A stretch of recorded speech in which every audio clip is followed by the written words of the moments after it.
নওগাঁর নিয়ামতপুরে পল্লী কর্মসংস্থান ও সড়ক রক্ষণাবেক্ষণ কর্মসূচি ৩ শীর্ষক প্রকল্পের আওতায় দুস্থ নারী কর্মীদের মাঝে সঞ্চিত অর্থের চেক ও সনদপত্র বিতরণ করা হয়েছে।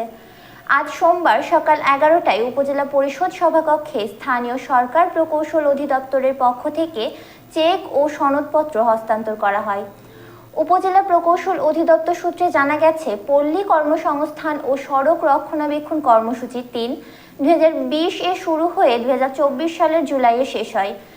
এর আওতায় উপজেলার ৮ ইউনিয়নের ১০ জন করে ৮০ জন নারী কর্মীর কাজের সুযোগ তৈরি হয়।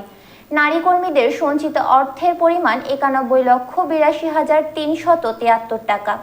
প্রকৃত অর্থে নারীর ক্ষমতা, অর্থাৎ আপনাদের ক্ষমতা সেটা বুঝাও না। আপনি টাকা হাতে পেলেন, স্বামী এসে সব কিনে নিয়ে তার যা মন তা করলে, এটা কিন্তু প্রকৃত অর্থে নারী উন্নয়ন নয়। অর্থাৎ হাজবেন্ড বা স্বামীকে আপনার দিতেই পারেন, দিবেন যাতে সেটা যথাযথ জায়গায় কাজে লাগানো হয়। সঞ্চিত অর্থের চেক ও সনদপত্র বিতরণ অনুষ্ঠানে উপজেলা নির্বাহী কর্মকর্তা ইমতিয়াজ মোর্শেদের সভাপতিত্বে প্রধান অতিথি হিসেবে উপস্থিত ছিলেন জেলা LGED এর নির্বাহী প্রকৌশলী তোফায়েল আহমেদ।